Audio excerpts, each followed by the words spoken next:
Han habido varias controversias, especulaciones, hipótesis, etcétera, etcétera, respecto al orden de las profecías.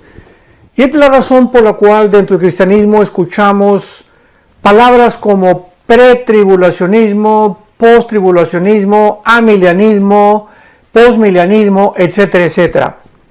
¿Qué quiero decir con esto? Bueno, cuando decimos pretribulacionismo, está dándonos a entender este término que antes de la tribulación va a venir el arrebatamiento de la iglesia. En este caso, ¿verdad? Nosotros formamos parte de esta área de la escatología. Creo firmemente, como lo quiero demostrar a través de las Sagradas Escrituras, de que la iglesia no va a atravesar la gran tribulación. Por eso se llama pre significa antes tribulacionismo, antes de la tribulación. Cuando hablamos del post-tribulacionismo, hablamos de personas o cristianos que creen que es hasta la segunda venida de Jesucristo, junto con el arrebatamiento, que se llevan a cabo estos dos eventos. O sea, en la segunda venida de Jesucristo viene el arrebatamiento y al mismo tiempo Él desciende del cielo. Lo cual pues ya es muy, pero muy, muy difícil de sostener.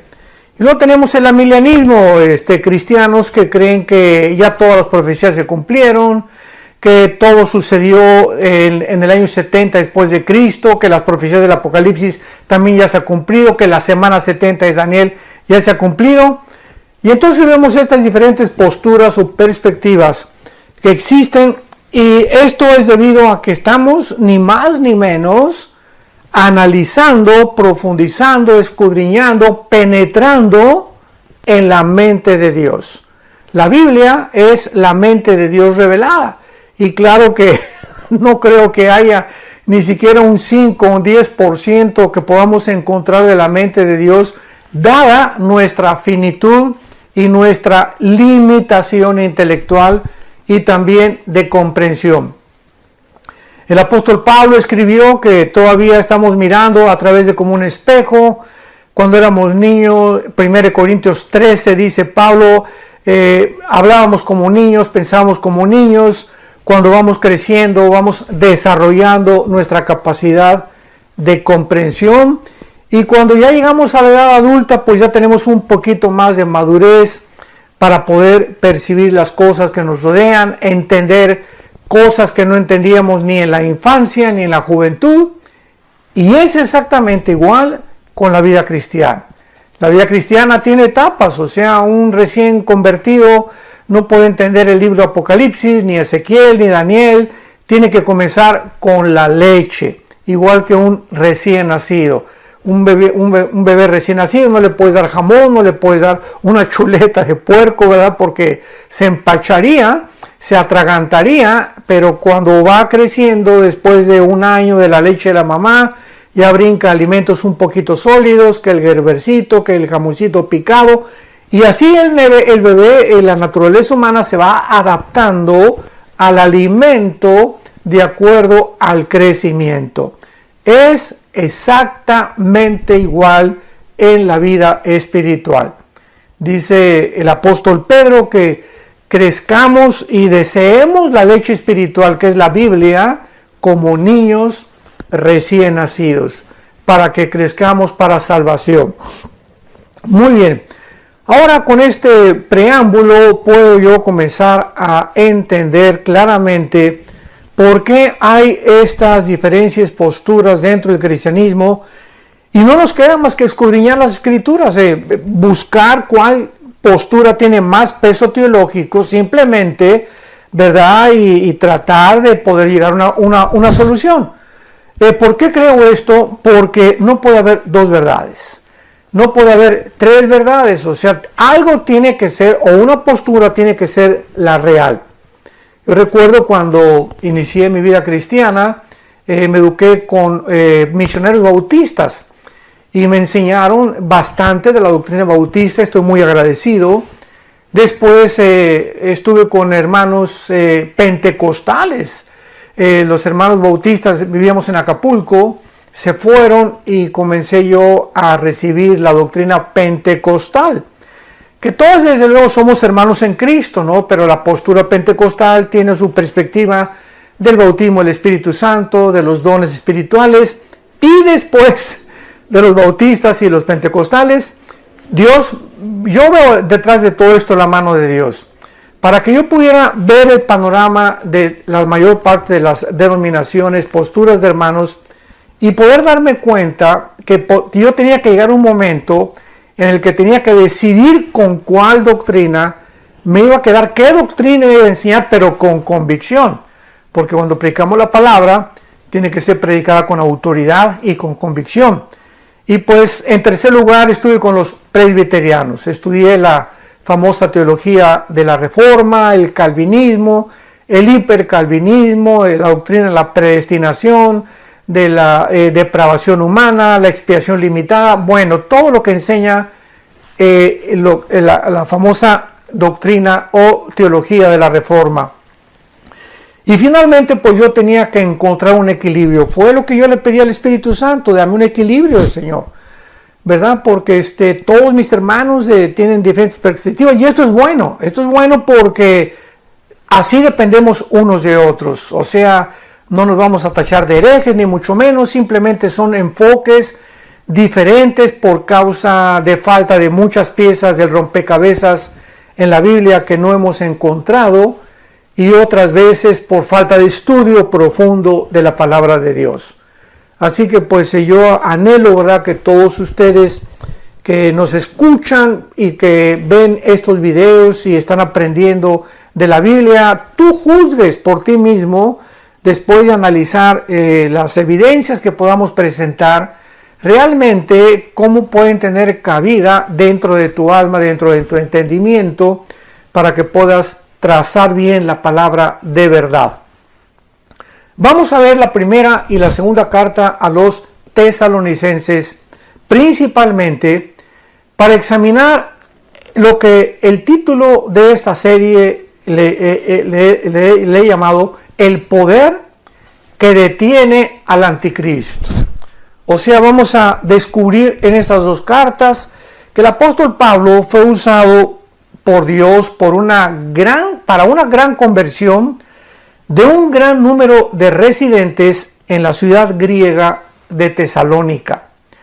Pero no solo Pablo les enseñó las doctrinas principales de la salvación, sino que también les enseñó claramente y puso un orden. Y este orden es el que quiero seguir, porque nos va a demostrar claramente, pero así claramente, yo no encontraría ya otra forma de poder discutir estas doctrinas, más que siguiendo el orden que el apóstol Pablo en su primera carta y en su segunda carta establece escatológicamente del rapto o del arrebatamiento de la iglesia, de la gran tribulación, de la aparición del anticristo y de la segunda venida de Jesucristo.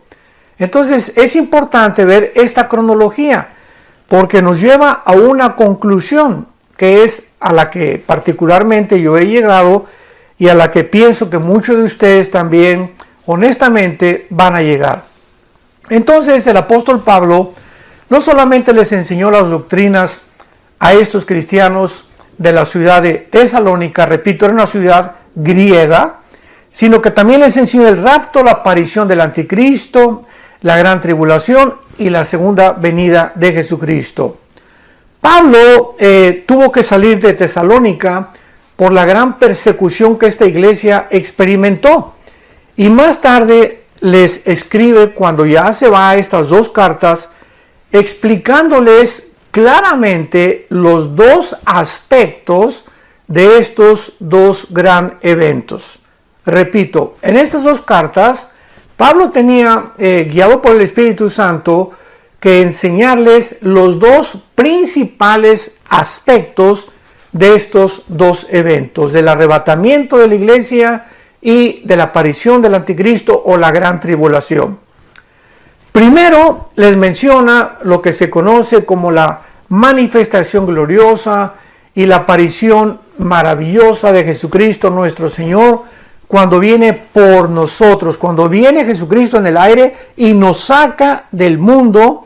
Por eso se le llama arrebatamiento, o sea, arpazo en la palabra griega, que significa literalmente ser sacado súbitamente o ser arrebatado con fuerza, y del latín raptarus. Por eso son sinónimos, se puede usar rapto o se puede usar arrebatamiento.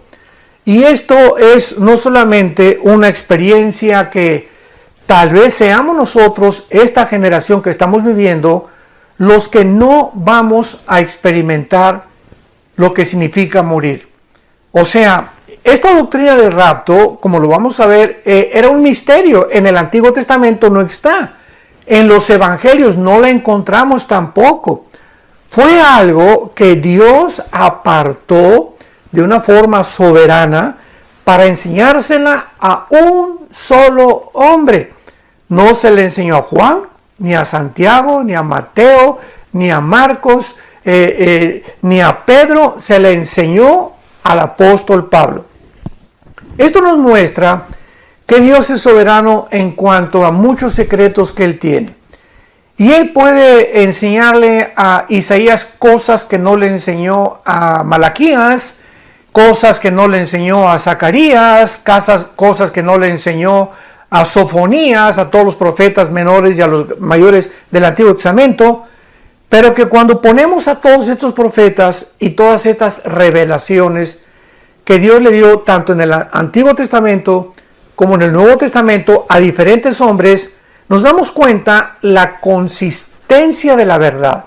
O sea, ninguno de ellos se contradecía. Muchas cosas parecen que se contradecían, pero cuando las ponemos ya juntas, como dice el Salmo 119, la suma, la unión de tu palabra es la verdad. No podemos tomar una doctrina del Apocalipsis sin tener en cuenta el libro de Ezequiel y mucho menos el libro de Daniel y el libro de Zacarías. No podemos tomar los evangelios sin corroborar Mateo con Lucas, con Marcos, con Juan, etcétera, etcétera. Y aunque los cuatro evangelistas, Mateo, Marcos, Lucas y Juan, escriben de diferente forma, viendo de diferentes aspectos la vida y ministerio terrenal de Jesucristo, todos escriben cosas diferentes, pero muchas de ellas coinciden aun cuando usan un lenguaje diferente. Entonces el apóstol Pablo, en la primera carta a los Corintios, para inmediatamente aclarar este punto, en la primera carta a los Corintios, por favor abre tu Biblia, 1 Corintios capítulo 15, vamos a comenzar a entender esto desde la A hasta la Z. Eso sí, se los prometo que así lo vamos a hacer. En 1 Corintios 15, versículo 51, el apóstol Pablo nos dice lo siguiente: he aquí les digo un misterio, o sea, nos va a revelar Pablo a un secreto, y un misterio significa algo que no estaba revelado en el Antiguo Testamento, algo desconocido antes de él, que tampoco estaba revelado en los evangelios. Entonces, por eso Pablo comienza diciéndonos: les voy a dar a conocer un misterio, algo que estaba escondido, pero que ya no es escondido. Dios me lo reveló a mí. Lo escondió en el Antiguo Testamento, lo escondió en los evangelios, pero al Espíritu Santo le agradó revelármelo a mí. Muy bien. ¿Cuál es este secreto? ¿Cuál es este misterio que Pablo nos quiere revelar? Y dice a continuación que no todos vamos a morir. O sea, que no todos dormiremos, pero todos seremos transformados. Eso es una revelación que no existía en el Antiguo Testamento.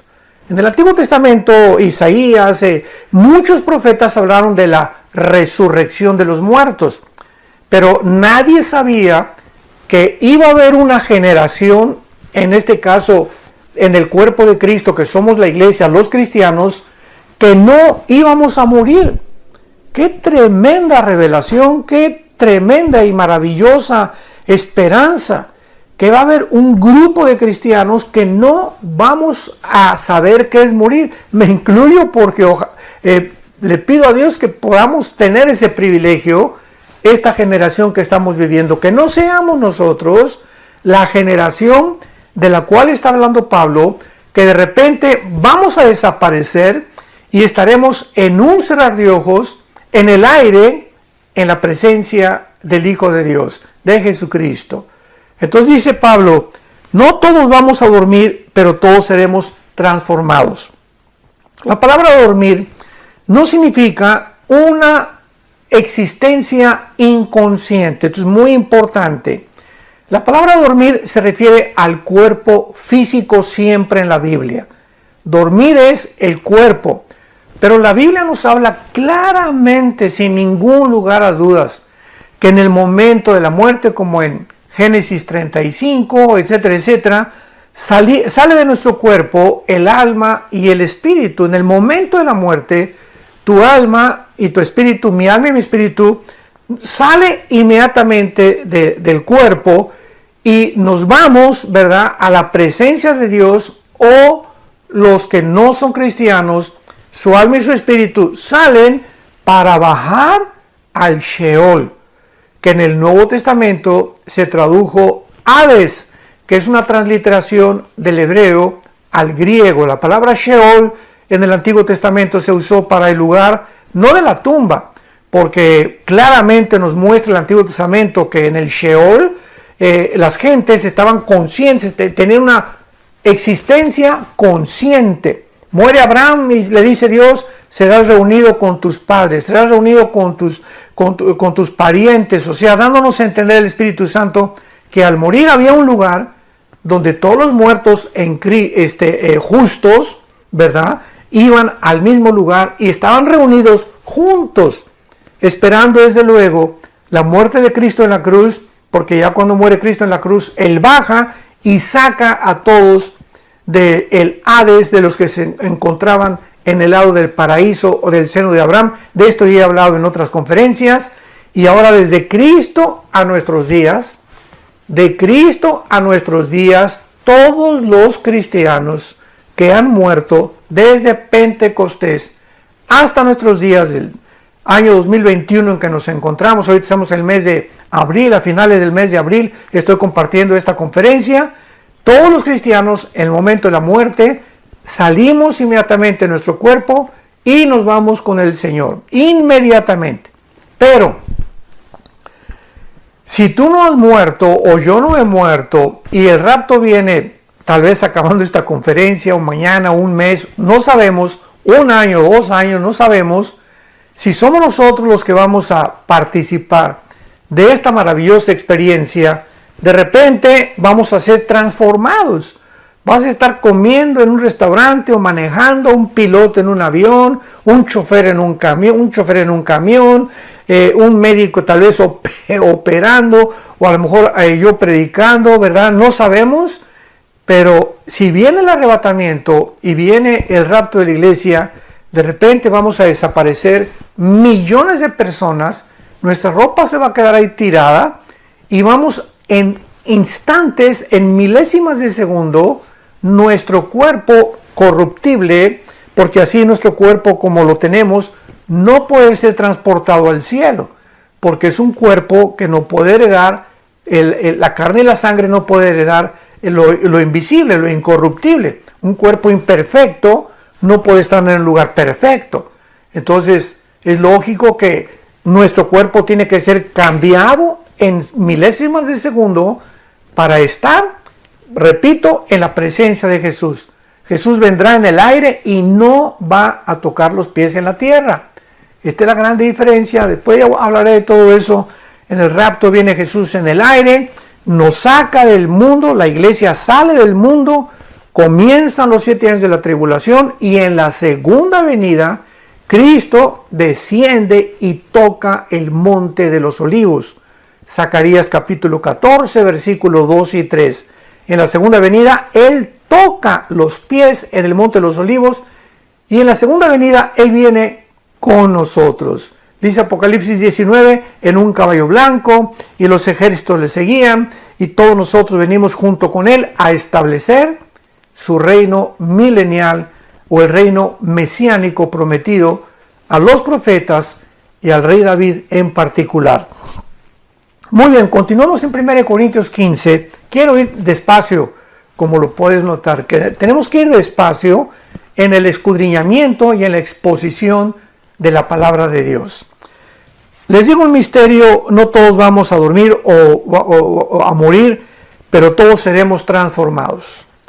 En un momento, en un abrir y cerrar de ojos, dice el apóstol Pablo, esto fue lo que Dios le reveló a la final trompeta. Porque se tocará la trompeta y los muertos en Cristo, o sea, si viene el rapto ahorita, para ir despacio, si viene el rapto ahorita, o mañana, o pasado, o la semana que entra, todos los que han muerto antes que nosotros, desde Pentecostés, porque esto es importante, en el rapto solamente nos vamos a ir todos los que formamos el cuerpo de Cristo.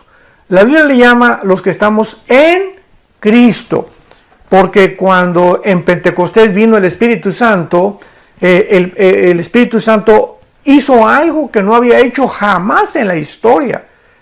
Desciende el Espíritu Santo para hacer su morada, para convertirnos a nosotros, nuestro cuerpo convertirlo en el templo de Dios.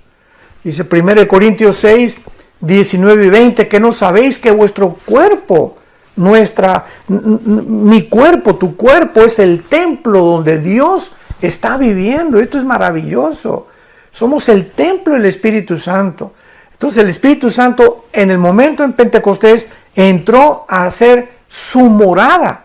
Ya en el Antiguo Testamento entraba y salía, entraba y salía.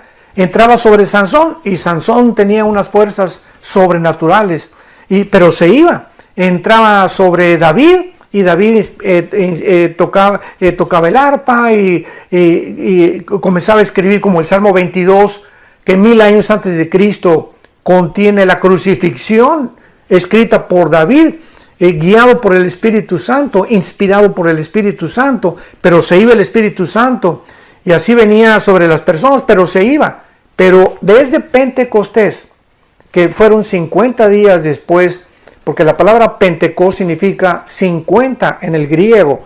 Entonces 50 días después de que Cristo muere, el Espíritu Santo viene sobre un grupo de personas llamados los cristianos, o también se les llamaba los del camino. Y el Espíritu Santo ya muere en nosotros. El Espíritu Santo nos bautiza. Esto significa nos identifica, nos amalga, es un amalgamiento. El bautismo del Espíritu Santo no viene después de que te hayas convertido. El Espíritu Santo viene en el momento en el que tú te conviertes. Tú eres una nueva criatura, has nacido de nuevo, has sido bautizado por el Espíritu Santo. O sea, no hay tal cosa como que ya recibí a Cristo, pero estoy incompleto. Me falta algo. Espérame tantito. Dice Colosenses 2 que estamos completos en Cristo. No nos falta absolutamente nada. El momento que recibes a Cristo tienes todo. Lo único que nos falta es crecer en su gracia y en su conocimiento. Entonces el bautismo del Espíritu Santo es la operación 1 Corintios 12:13, en la cual todos somos unidos, amalgamados a formar parte de un solo cuerpo. Este cuerpo, dice Efesios 2, no existía. Esta entidad, este nuevo hombre, no existía ni en los evangelios ni en el Antiguo Testamento. Esto es importantísimo para diferenciar la iglesia de Israel. Algún día vamos a profundizar en esto. Pero la iglesia y Israel son dos entidades completamente distintas. Entonces, el momento en el que el Espíritu Santo vino en Pentecostés hasta nuestros días, se formó el cuerpo de Cristo llamado la iglesia. Y todos estos cristianos o todas estas personas, no importa su nacionalidad, que estamos fundidos, unidos con Cristo mística y misteriosamente, como dice Efesios capítulo 5, somos los que vamos a participar en la resurrección y en el arrebatamiento de la iglesia. Los santos desde Adán hasta la cruz van a resucitar hasta después, en la segunda venida de Cristo, a ellos les toca la resurrección. ¿Cómo lo sabemos? Hay tantas cosas, ¿verdad?, que explicar. Pero en 1 Corintios 15 claramente dice la Biblia, en el versículo 22, porque así como en Adán todos mueren, también en Cristo todos serán vivificados. Pero fíjense lo que dice claramente, esto es importantísimo. Pero cada uno en su debido orden. O sea, hay un orden para la resurrección. Los primeros que van a resucitar, los que siguen, los terceros, etcétera, etcétera. Porque primero se le llama la resurrección de todos los justos y los últimos en resucitar. Apocalipsis 20 del 11 al 15. Serán todos aquellos que rechazaron a Cristo y todos aquellos que se rebelaron habiendo tenido un pleno conocimiento de la palabra de Dios. Bueno, y Pablo dice aquí en nuestro pasaje, 1 Corintios 15, he aquí os digo un misterio, no todos dormiremos, todos vamos a ser cambiados inmediatamente, en un abrir y cerrar de ojos, a la final trompeta. Los muertos serán resucitados, incorruptibles, y luego nosotros. Si Cristo viene, os repito, mañana, ahorita, una semana, todos los muertos antes que nosotros van a resucitar primero. Y ya que resuciten ellos, nos vamos nosotros, seremos transformados, y en el aire seguimos y nos unimos junto con ellos para recibir al Señor Jesucristo en los cielos. Los muertos resucitarán con nuevos cuerpos y nosotros, como no morimos, vamos a ser transformados inmediatamente. No vamos a saber lo que es morir. No vamos a experimentar pasar por el túnel de la vida, o lo como el rey David le llamaba, el camino que seguimos todos los hombres. Así le llamaba David a la muerte, el camino de todos los hombres. Porque está establecido los hombres que muramos una sola vez. Y después de nuestra muerte no hay limbo, no hay purgatorio, no hay segunda oportunidad, no hay tercera oportunidad. Una vez que tú mueres y una vez que yo muero, morimos porque hemos decidido en esta vida el lugar donde vamos a quedar la eternidad. Por lo cual, cuando oyes estas palabras, no te endurezcas, y si tú no tienes a Cristo, aprovecha para que, si no sabes, mañana o pasado, ninguno tenemos la seguridad cuando vamos a morir, que le entregues tu vida al Señor Jesucristo. Y finalmente dice aquí el apóstol Pablo en la primera carta a los Corintios, porque es necesario que esto corruptible se vista de incorrupción, o sea, es necesario que nuestro cuerpo sea transformado, porque, repito, no podemos subir con este cuerpo al cielo. Es un lugar perfecto y necesitamos un cuerpo perfecto para vivir en un lugar perfecto. Es necesario que esto corruptible, o sea, corruptible, esto que se echa a perder, nuestro cuerpo, ¿verdad?, está corrompiéndose todos los días, millones de células mueren todos los días, hay una descomposición continua, no solamente de nosotros, sino del universo entero, y esto mortal se vista de inmortalidad.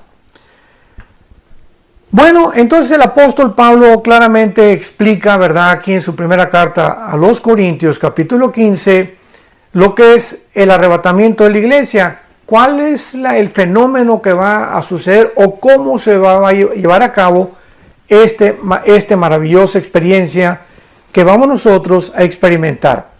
Y en segundo lugar, en su primera carta a los tesalonicenses, ahora sí ya vamos a adentrarnos un poco más profundamente en estas dos cartas, pero repito, siempre me ha gustado, me encanta enseñar la palabra de Dios, pero la palabra de Dios tiene que ser enseñada expositivamente, tenemos que ir de una forma sistemática, y esto es muy importante para poder absorber, digerir, ahora sí que masticar y no atragantarnos claramente las enseñanzas del Espíritu Santo, pero más que nada tener hambre.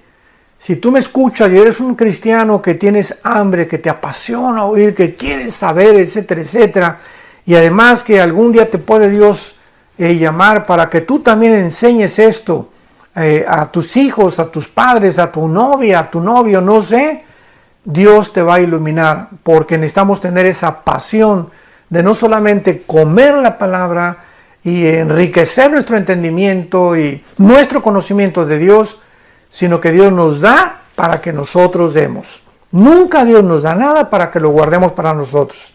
Dios le dijo a Abraham, te bendigo para que tú bendigas a los demás. Dios me da dinero para yo bendecir a los demás. Me dio Dios talentos para bendecir con mis talentos a los demás.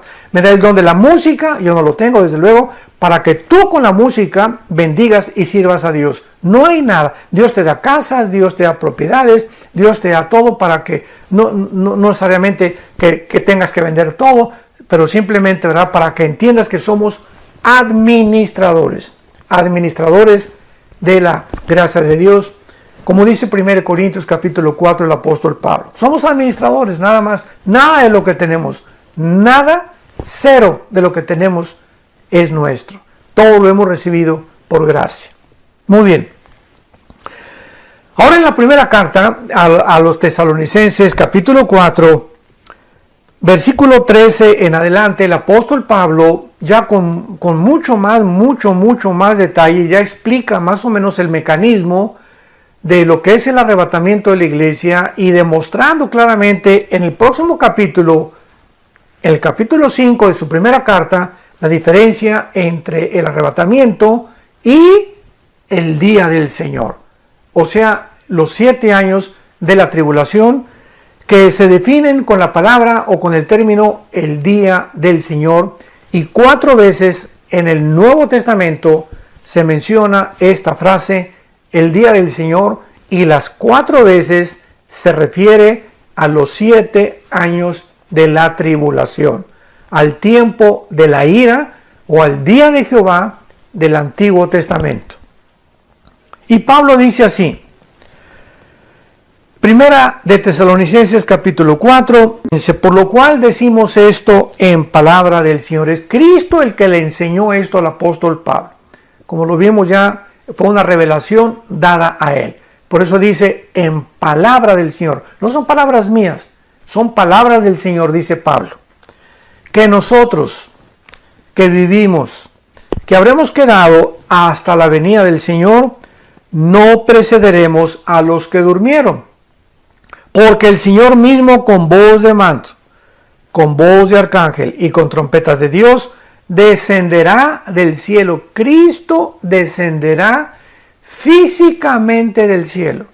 ¿Se acuerdan en Hechos 1, versículos 8 en adelante, que ascendió Cristo a los cielos y los ángeles aparecieron junto a él, diciéndoles a los apóstoles qué es lo que ven, ¿verdad? Es así como sube Cristo, de la misma forma descenderá.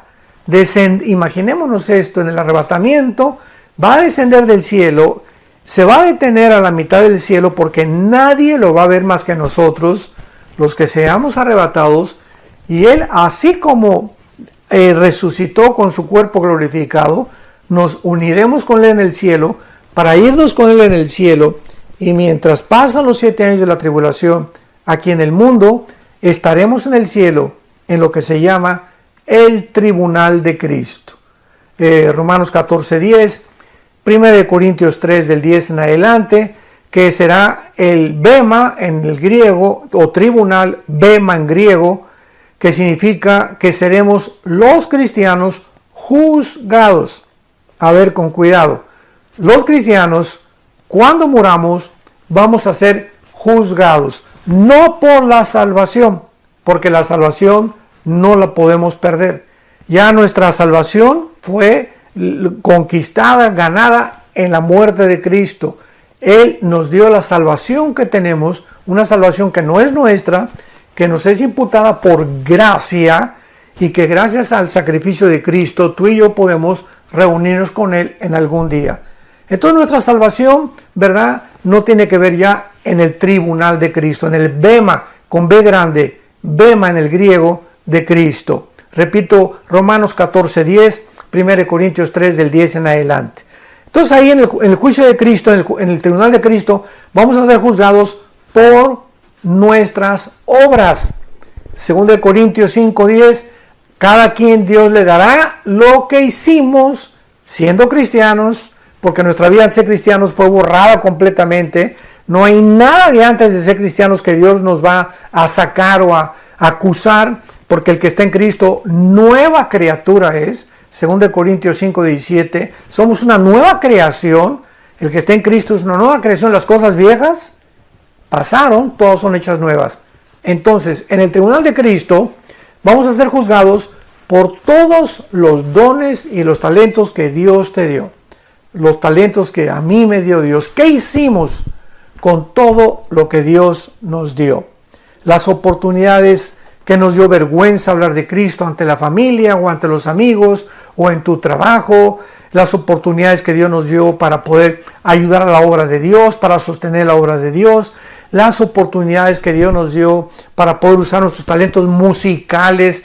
A lo mejor tú sabes tocar la guitarra o la batería o la trompeta o estudiaste música, el piano y nunca te has acercado en tu iglesia a decirle al pastor o al coordinador de la alabanza: hermano, tengo libres el domingo 2 horas, quiero cooperar con tocar con la alabanza, etcétera, etcétera. En fin, Dios nos va a juzgar conforme a eso. Y muchos cristianos, dice 1 Corintios 3 del 10 en adelante, muchos cristianos serán avergonzados porque casi ni fruto llevaron. Pasaron al cielo, decimos aquí en México vulgarmente, de panzazo, con 6 de calificación, ¿verdad? 5 es reprobado, 6 es ya dando, ya 7 regular, 8 bien, 9 excelente, ya 10 de calificación es magnífico. Entonces muchos cristianos pasarán con un 6 de calificación. Recibieron a Cristo, tal vez tengan la salvación, pero sus frutos, ¿verdad?, fueron enterrados, no los utilizaron, y estos cristianos, aunque sean salvos, aunque estén en el cielo, serán avergonzados. Y serán los soldados rasos de la otra vida. Porque en la otra vida va a haber generales, coroneles, tenientes, cabos, ¿verdad?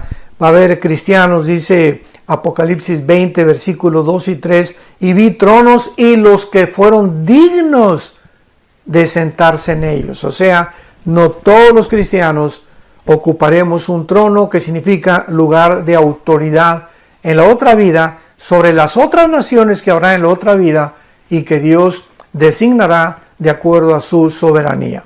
Muy bien. Entonces, dice Pablo que descenderá del cielo y los muertos en Cristo resucitarán primero. Y luego nosotros, ya lo vimos hace unos minutos, una vez que resuciten todos los muertos antes que nosotros, luego nosotros, versículo 17, los que estemos vivos, los que hayamos quedado, o sea, los que vivamos hasta que venga el rapto, seremos arrebatados.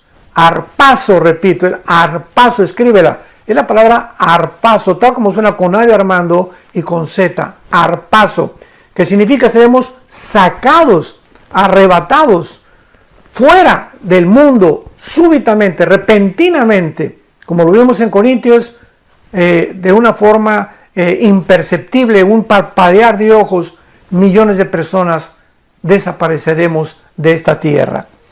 Y dice la Biblia a continuación, seremos arrebatados juntamente con ellos en las nubes para recibir al Señor en el aire. Qué grande diferencia, ¿verdad? Qué clara es la Biblia. El arrebatamiento no tiene que ver nada con la segunda venida. El arrebatamiento viene el Señor y nos saca a nosotros en el aire, no pone los pies en la tierra. Hasta la segunda venida desciende con nosotros, pasando después de los 7 años de la tribulación, y pone sus pies en el monte de los olivos, Zacarías 14, 2 y 3. Entonces son dos eventos completamente diferentes. ¿Por qué tenemos que mezclarlos? ¿Por qué tenemos que confundir al Espíritu Santo? Lo vamos a mostrar todavía con muchas más evidencias más adelante. Y fíjense lo que dice a continuación. Y así estaremos siempre con el Señor.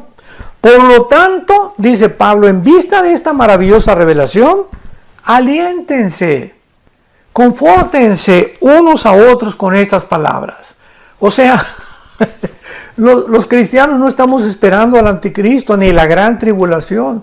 Oye, si yo supiera que voy a pasar a la gran tribulación, pues realmente no me dejaría dormir, ¿verdad? ¿Y qué va a pasar? Y con mis hijos, y no vamos a comer, y vamos a ser, etcétera, etcétera, perseguidos. Y no es esta esperanza la que la Biblia nos da. La Biblia nos da una esperanza gloriosa, maravillosa, la manifestación y aparición gloriosa de Jesucristo, dice Tito capítulo 2, versículo 10, de Jesucristo en el aire para llevarnos con Él. Y este es el aliento que tenemos, que ya nos vamos. Ya no sabemos, pero ya se oye la voz del novio en el aire. Ya los cascos del Apocalipsis se escuchan en el cielo. Ya nos encontramos en la orillita. Estamos ya en el vértice, ¿verdad? Completamente ya de salir de este mundo y de que se acabe todo y de poder ver ya finalmente a Jesucristo y ya jamás enfermarnos, ni sufrir, ni llorar, ni lamentarnos, ni preocuparnos, ni estresarnos, ni nada, porque nuestras lágrimas serán limpias y serán secadas y descansaremos en el Señor y sabremos que valió la pena haber confiado en el Hijo de Dios en la cortita vida que tenemos en este mundo. Muy bien.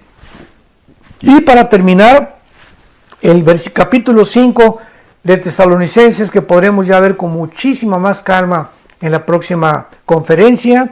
Vamos a ver en el capítulo 5 de la primera carta de los Tesalonicenses. Simplemente les hago un breve bosquejo. Dice Pablo: pero acerca de los tiempos, o sea, ya nos habló del rapto. Sigamos este orden, recordemos. Ahora dice Pablo: acerca de los tiempos y de las ocasiones, no tienen, hermano, necesidad que yo les escriba, o sea, no tiene necesidad que yo les diga el orden de los tiempos.